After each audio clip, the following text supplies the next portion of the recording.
Hi hello welcome to our channel. నేను మీ సిరి. ఈరోజు మనం చెప్పుకోబోయే కథ ఇష్టమైన సకుడ పార్ట్ 142. ఇక ఆలస్యం చేయకుండా కథలోకి వెళ్ళిపోదాం. మర్యాదగా లేవకపోతే ఇంకో గంట లేట్ అవుతుంది అంటున్న అతని మాటలకి కళ్ళు మూసుకున్న ఆమె ఉలిక్కిపడి కళ్ళు తెరిచింది.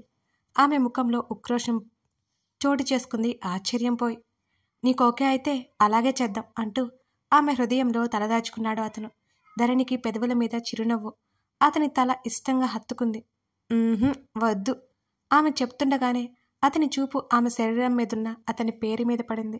అది చూసినప్పుడల్లా అతని మనసు ఏదో లోకంలో విహరించొస్తున్నట్టుంది. ఒక అనిర్వచనీయమైన భావన అది. అదేంటో అతనికి సరిగ్గా అర్థం కాలేదు. ఆమెను వదిలి ఆమె భుజాన్ని తన వైపుకు తిప్పుకున్నాడు. నెమ్మదిగా మరింత మెత్తగా ముద్దులు కురిపించాడు. నేను లేచేస్తానులే అంటూ ఆ గిలిగింతలకి నవ్వుతోంది ధరణి. అతడు పట్టించుకుంటే కదా. అతని స్పర్శతో పూర్తిగా బందీ అయిన ఆమె మరో లోకంలో విహరిస్తుండగా అదే సమయంలో తలుపు కొట్టిన చప్పుడు. ధరణి ముఖాన్ని విసుగ్గా పెట్టుకుంది. ఎవరో చూడు అంటూ కష్టంగా లేచి వెళ్ళిపోయింది. అతను డ్రెస్అప్పై తలుపు తెరిచాడు. గది బయట రుక్కు కనిపించింది. మిమ్మల్ని పిలుస్తున్నారని చెప్పి పరిగెత్తుకుంటూ వెళ్ళిపోయింది ఆమె. జడ అల్లుకుంటున్న ధరణిని చూస్తూ హర్షతో కాల్ మాట్లాడుతున్నాడు గగన్. ఆమె గబగబా రెడీ అయ్యి కిందకు వెళ్దామా అన్నట్టు సైగ చేసింది. ఆమె చేతిని పట్టి పక్కన కూర్చోబెట్టాడు. 5 నిమిషాలన్నట్టు ఆగమన్నాడు. ధరణి అతని ఫోన్ వైపు చెవేసిందొకటి. గగన్ ఉన్నావా అని అడిగాడు హర్ష. ఉన్నాను. ఇప్పుడు ఏం చేద్దాం అని అడిగాడు గగన్. నాతో పాటు అయితే రానంటోందిరా.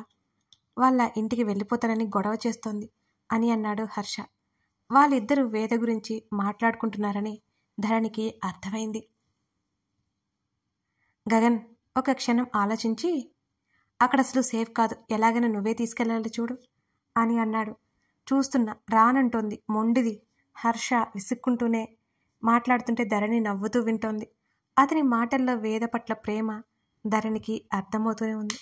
పోనీ నీతో మాట్లాడినా? నేను పర్లేదులే, ఎలాగో అలా లాక్కుపోతా. ఆంటీ వాళ్ళు అదే అంటున్నారు. ఆంటీ మీద అరుస్తోంది రాక్షసి అని అన్నాడు హర్ష. రాక్షసేంట్రా? ఛా, ఇంకేమనాలి? పట్టపగలే చుక్కలు చూపిస్తుంది. గయ్యాలిలా తయారైంది. కాళ్ళు చేతులు కూడా సెట్ అయితే నన్ను ఖచ్చితంగా చంపేసేలా ఉంది అని హర్ష వాపోతుంటే ధరణికి నోటికి చెయ్యడ్డు పెట్టుకుంది నవ్వొస్తుంటే. హర్ష మాట్లాడే విధానం ఆమెకి అలా ఉంది మరి. మాట్లాడుతున్న అతన్నే చూస్తూ అలా వెనక్కి వాళ్ళ ధరణి పాదాలను నెమ్మదిగా ఒడిలో పెట్టుకున్నాడు గగన్. ఈడియట్, హ్యాండిల్ చేయడం రాకపోతే సైలెంట్గా ఉండు అని గగన్ అంటుంటే, నీకేంటి సామి, అమాయకురాల్ని పట్టేశావు, ఎన్నైనా చెప్తావు, నాకు అలా కాదుగా అని అంటున్న హర్ష మాటలకి తల తిప్పి ధరణి వైపు చూశాడు అతను. కనురెప్పలు టపటపలాడించింది అమాయకంగా ముఖం పెట్టి. తను ఇన్నోసెంట్ అన్నట్టు అతని వైపు చూసింది ధరణి. ఆహా అన్నట్టున్నాయి గగన్ చూపులు ఆమె వైపు.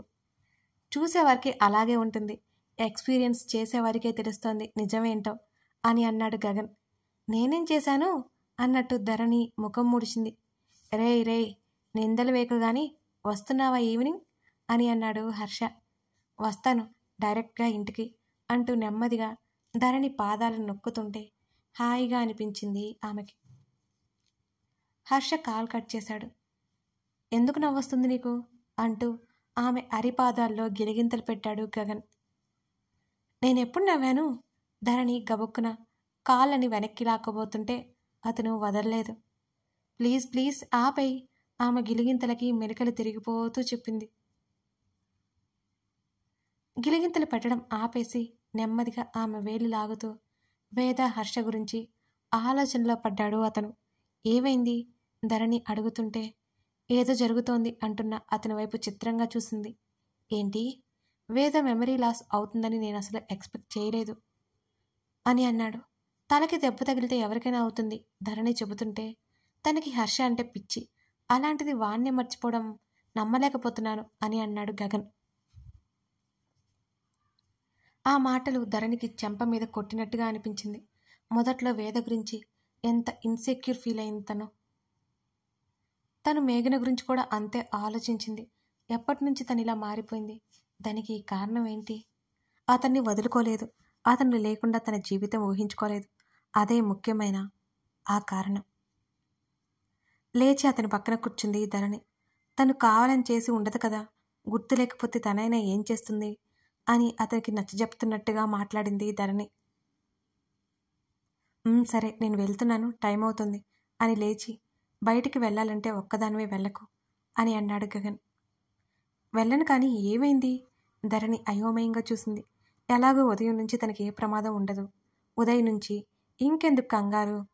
కనిపించే శత్రువుల కంటే కనిపించని శత్రువులుంటారు అతను చెప్పడంతో ఆమె తలాడించింది.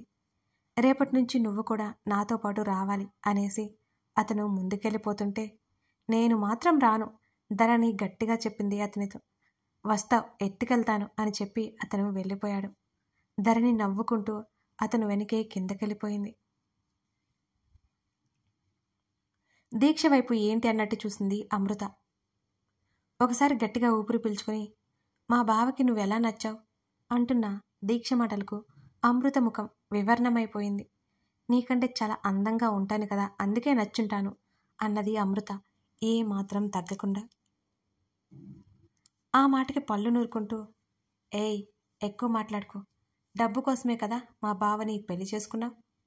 నీకు ఎంత డబ్బు కావాలో చెప్పు, నేనిస్తాను, మర్యాదగా మా బావని వదిలిపెట్టు అన్నది సీరియస్గా.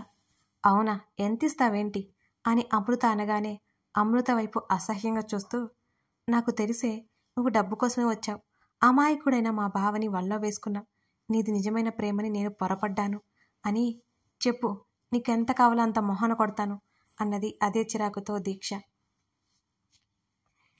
మీ ఆస్తి మొత్తం నాకు ఇచ్చేయండి, ఇంటితో సహా అంటూ పొగరుగా సోఫాలో కూర్చుంది అమృత. అమృత అడిగిన దానికి కళ్ళు నోరు తెరుచుకొని చూసింది దీక్ష. నువ్వు మామూలు దానివి కాదే, పెద్ద పథకంతోనే మా ఇంట్లో చేరావు, ఆస్తి అంతా నీకిస్తే మేము అడుక్కు తినాలా అని దీక్ష అరిచింది. కమల్ కావాలా నీకు ఆస్తి కావాలా అంది అమృత. చెడు తిరుగులు తిరిగే నీలాంటి దానికి ఇచ్చి మేము నీ కాళ్ళ దగ్గర పడుండాలా అంటూ ఆవేశంగా ముందుకొచ్చింది దీక్ష. దీక్ష మాటలకి అమృత మనసు పెద్ద బరువు వేసినట్టయింది. ఆమె ఊరుకోలేదు. దీక్ష చెంప పగలగొట్టింది. ఆ హఠాత్ పరిణామానికి దీక్ష కళ్ళు బయటికి పొడుచుకొచ్చాయన్నట్టున్నాయి. అమృత ఊరుకోలేదు. 2 చెంపలు వాయించి పడేసి, ఛీ, నీ మీద జాలి తలిచాను, చూడు నన్ను నేను అనుకోవాలి, కొట్టుకోవాలి అంటూ దీక్ష ముంజేతిని పట్టుకుని ఇంట్లో నుంచి బయటకు గెంటేసింది అమృత. అమృత అలా చేస్తుందని అనుకోలేదు దీక్ష. అమృత లోపలికొచ్చి మొహం మీద తలిపేసింది. కళ్ళు నోరు తెరుచుకుని దీక్ష అలాగే చూస్తుంటే మరలా తలుపు తెరుచుకుంది. దీక్ష బ్యాగు ఆమె మొహాన విసిరి కొట్టింది అమృత. మళ్ళీ ముఖం మీద తలిపేసి ఆమె లోపలికొచ్చేసింది. దీక్ష అక్కడి నుంచి కదలలేకపోయింది. హర్ష ఇంటి ముందు కారు దిగిన వెంటనే వీల్ చైర్ ముందు పెట్టారు హాస్పిటల్ సిబ్బంది.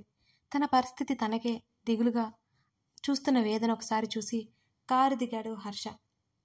అటు వేద తల్లిదండ్రులు, ఇటు హర్ష తల్లిదండ్రులు ఇద్దరు అక్కడే ఉన్నారు.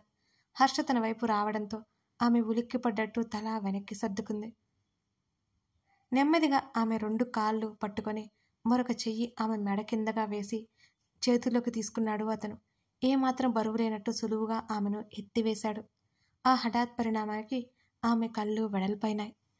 ఏం చేస్తున్నావు నువ్వు? అక్కడ వీల్ చైర్ కనిపించడం లేదా అంటూ అతను చెవి దగ్గర చిన్నగా కోపంగా అడిగింది వేద. నేనే కదా నిన్ను మోసేది, నీకేంటి నొప్పి? నేను నీ మొగుణ్ణి, ఈ మేటర్ కొంచెం గుర్తుపెట్టుకో అంటూ ఆమె ఇంట్లోకి తీసుకెళ్తుంటే జానకి ఆపి దిష్టి తీసింది. వేద పలునురుతూ చూసింది అతని వైపు. హర్ష కళ్ళెగరేసి కన్ను గీటాడు. కళ్ళు చిన్నవి చేసి అతని వైపు కొరకొరా చూసింది.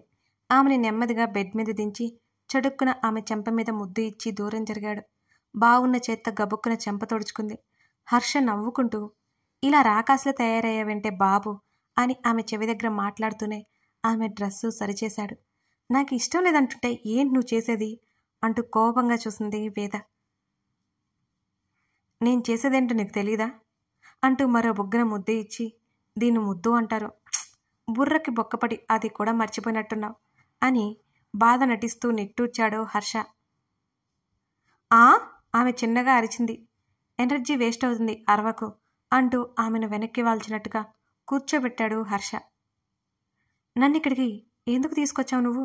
నేనిక్కడ ఉండను అని చెప్తున్నా కదా, వేద గట్టిగా మాట్లాడుతోంది. షడప్, డాడీ మమ్మీ వింటే బాగోదు. అతని స్వరం తీక్షణంగా వచ్చింది ఈసారి.